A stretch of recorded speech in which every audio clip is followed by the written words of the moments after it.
Good morning. We're delighted to welcome today Roger Groos. He's the Honorary President of ARCH, which is the Association of Registered Colon Hydrotherapists, and he's been the chairman of ARCH on 3 occasions. He's been practicing in the southwest of England for over 30 years, and he's been a past chairman of the GNC, the General Naturopathic Council. So he's going to tell us a little about ARCH and colon hydrotherapy today. So over to you, Roger. Thank you. Thank you very much, Gillian. Yes, ARCH was formed in 1987 by Dr. Milo Siewert, who introduced colonic hydrotherapy, or really not introduced, but popularized colonic hydrotherapy in this country. He, with his American sense of humor, originally called it the CIA, which stood for the Colonic International Association. But by 1990, we'd renamed it ARCH, which at that time stood for the Association and Register of Colon Hydrotherapists. It's now still ARCH, but it is the Association of Registered Colon Hydrotherapists, because all the ARCH members are in fact independently regulated. So it is the registration of its practitioners for independent regulation. ARCH is run as a mutual association. It's run by members for its members. It's not a limited company, and as such has set the standards, most of the standards in the UK for colonic hydrotherapy. These have now been embodied into the UK National Occupational Standards for colonic hydrotherapy and in a core curriculum, which sets the standards for training, these being practiced, or at least applied, by independent colleges, which are accredited by ARCH using the ARCH syllabus and obviously the National Occupational Standards. ARCH joined the GNC in around about 2004 with quite a number of other associations to shape the future of regulation within the UK for CAM therapies.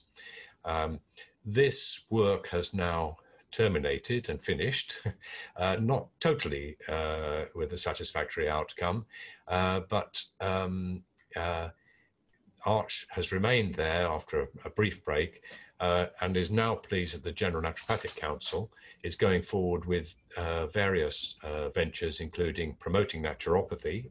Unfortunately, public are largely ignorant about naturopathy in this country. More activity on the regulatory side, taking that on itself, with course accreditation, which are listed on the GNC website.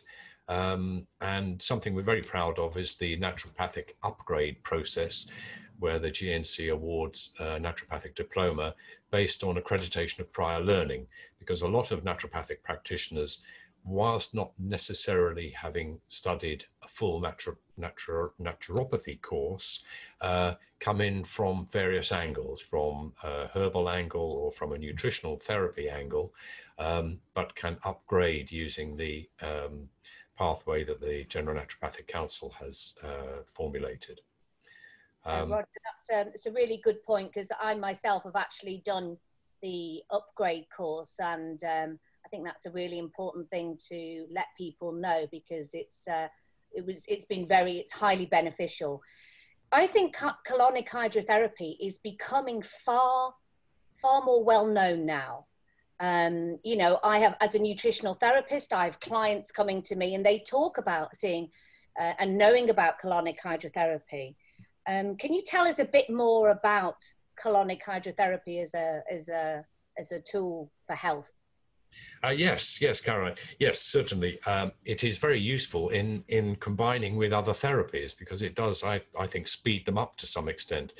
It's really the naturopathic approach, which is bound very much by one of the main tenets of naturopathy, which is detoxification, cleansing, fasting, or whatever you call it. If people are, for example, leading healthy lifestyles and eating the best food possible, but not eliminating properly, that will lead to health problems. And it is the eliminatory approach that we take. Obviously, the approach is individual, based on case history, lifestyle, diet, etc. But we use colonic hydrotherapy principally to treat three main groups of people. One are primary bowel problems. Those are going to be mostly functional ones, which are IBS, constipation, and some others like diverticulosis, not in its inflammatory stage, these sort of things. And probably, I would say those are probably the main source of clients who we see, which is a shame in some ways, because yes, we can help those people, but other things, it can apply to other things. Prevention. The second major group would be secondary problems which are related to poor elimination, and that would probably include poor bowel elimination as well. So those could be many and varied, like arthritic problems, inflammatory problems coming out in the skin like psoriasis and eczema, these sort of things, where if you improve elimination, again, you will very much improve that secondary problem. And the third, which alas, we see most people in January after excesses in Christmas, but the third would be cleansing, fasting, and detoxification.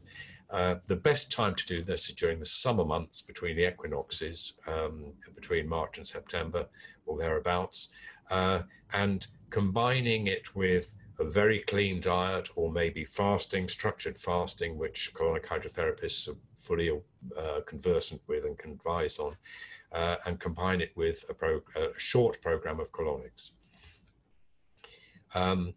So those are the main groups anyway, Caroline, that we use it for. And how, for people who have not had colonic hydrotherapy, how does it actually work? Well, it's quite simple, to be quite honest. We ARCH members, virtually all of us, use what are called closed systems. So it's water in, water and waste out.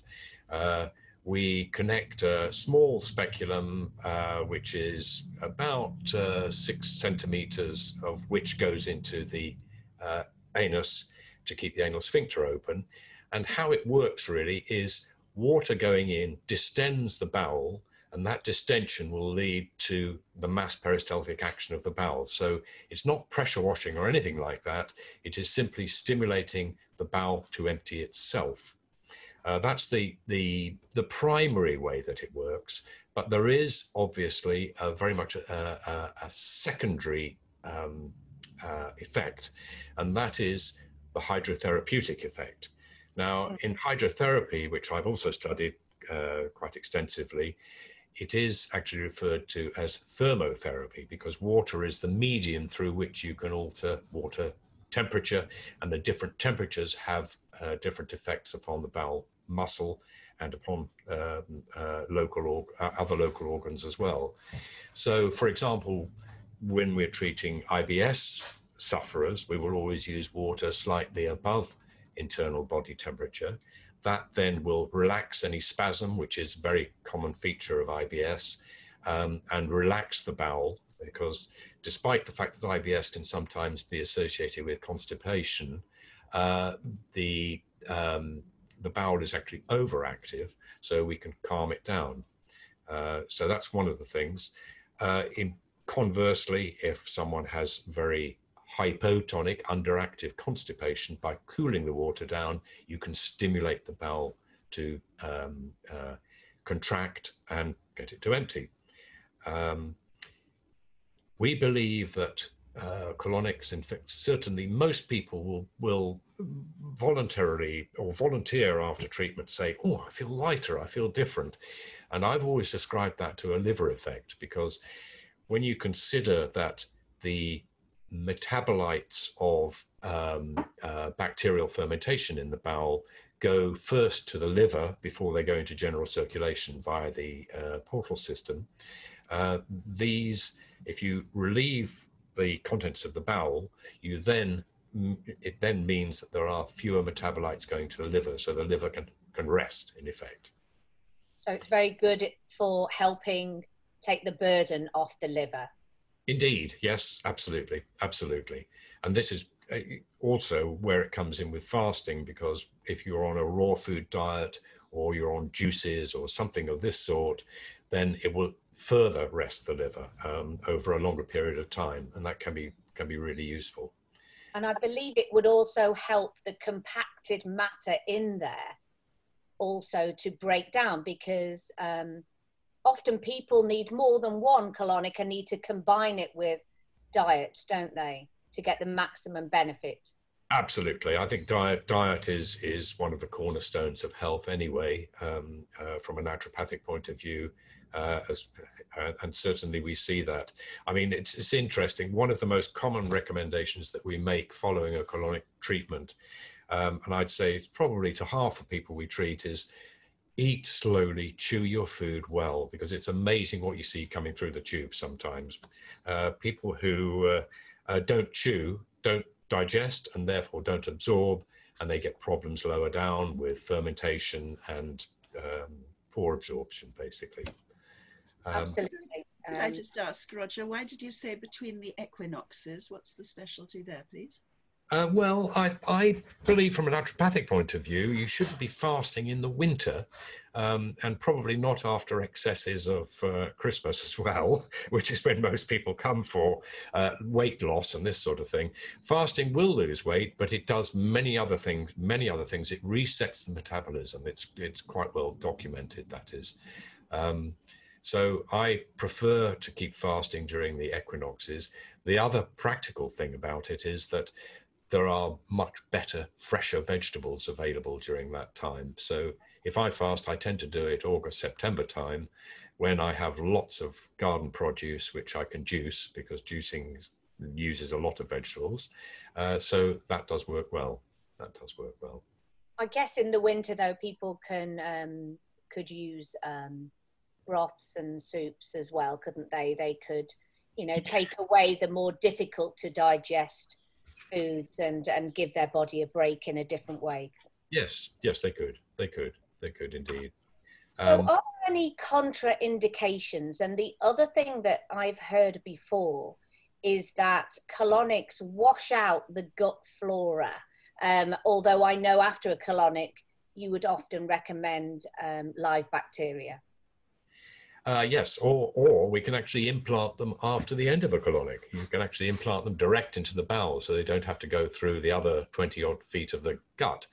But yes, we would expect with a good colonic treatment to wash out the majority of the bowel flora, but those will be the transient ones. There are a number of factors present here. One is that the really important bowel flora are present in the glycocalyx layer. They are as a biofilm. Those do not get washed out. The other thing to remember is that the small intestine has a lot of bacteria, viruses, archaea, etc. in it. And it's estimated within 24 to 48 hours at the most, the bowel flora will be back up to strength again. And in fact, we have pretty good evidence that it helps to balance the bowel flora, especially if there is a dysbiosis present.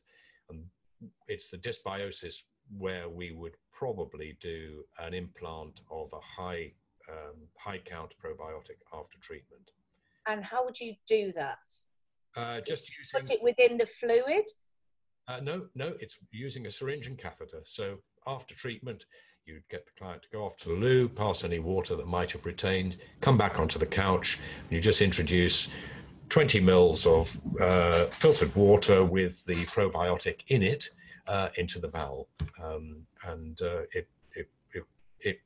it will help to re-establish a microbiome, I suppose.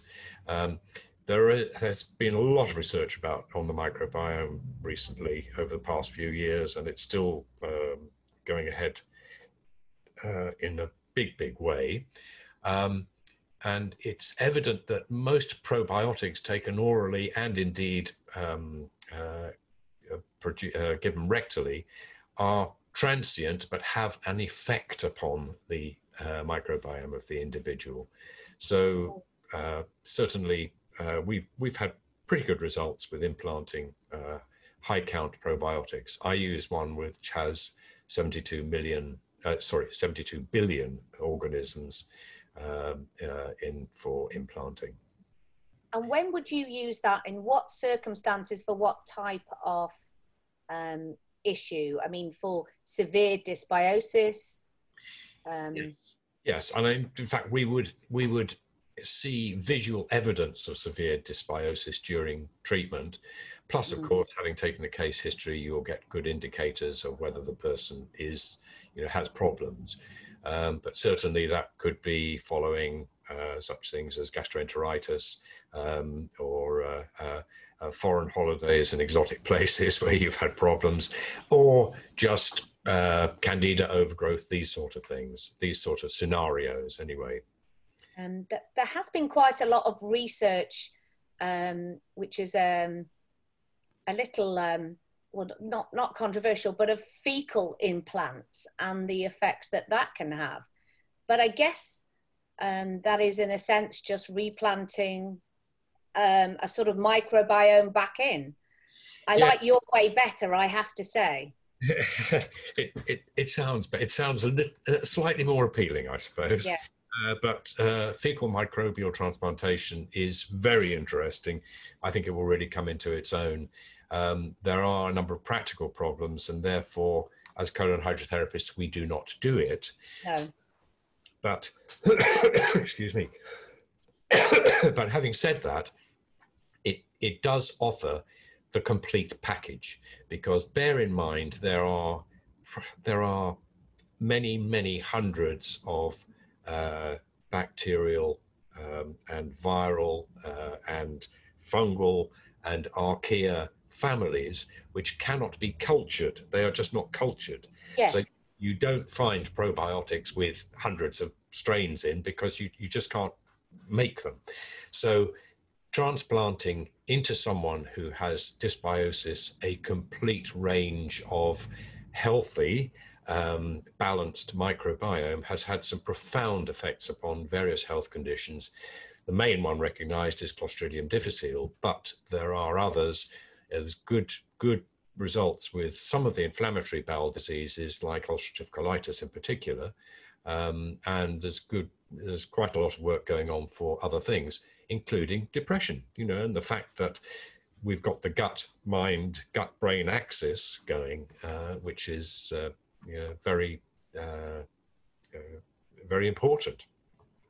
You did mention also about contraindications. There are some contraindications, obviously. They fall mostly into groups. The absolute contraindications would include any inflammatory bowel conditions. So that would be Crohn's, ulcerative colitis, diverticulitis. The other main group would be blood pressure, anything where you're introducing water into the bloodstream, which could increase blood hypertension, would be a contraindication. Kidney problems as well come into that. Post-surgery, post-abdominal surgery at least, we allow a very generous 6 months for that. And pregnancy, we chose, excuse me, time of the year, not to treat during pregnancy because there is a danger of miscarriage. Some of the structural problems like fissure and fistula, and the relative contraindications would include non-reducible hernias, low blood pressure, because there could be a danger of fainting, but we've got our limits on that anyway, and general suitability. I think, though, there is a certain fear, I suppose, or unwillingness of people to have colonics, but having said that, people who come are put very much at ease by therapists, and it really does work well, I think. Yeah. Brilliant. And I mean, this underlies again the importance, as you mentioned at the beginning, of you being a registered colonic hydrotherapist, and the regulations and the training that goes with that. This is not something that you can just pick up and do. There's an awful lot to it, as with many other therapies. Indeed, and I think we've always had the real opinion that colonic hydrotherapy is an adjunctive therapy. Whilst people or therapists in cities can possibly make a living out of just doing colonic hydrotherapy, it goes very well with, for example, nutritional therapies. So my college only trains people who are therapists, doctors, or nurses, or some of the major allied health professionals. So although it's not a universal panacea, it's really useful as an adjunctive therapy to go together with other things. I feel it combines very well with homeopathy, herbalism, nutrition, and even hypnotherapy as well, because hypnotherapy has a very good reputation for the functional bowel problems, IBS in particular. Just to finish up, Roger, thank you. Could you just mention a word about your college? Because I don't think you've told us anything about that. We are also GNC members, long-term ones, National College of Colon Hydrotherapy, which Milo Siewert joined the GNC originally, again for the idea of regulation. But we've been working with the Education Committee on the General Naturopathic Council for many years now, and part of our work was actually formulating this upgrade path to via accreditation of prior learning. So yes, we're very proud to be members of the GNC, and our course is now accredited by both ARCH and the General Naturopathic Council. Oh, fantastic. Well, thank you very, very much. I'm sure that anybody who would like to find out more about your college and about colon hydrotherapy can simply follow the links, both on the GNC page and directly via your college. And that was extremely interesting. Thank you very much. Thanks again. Thank you.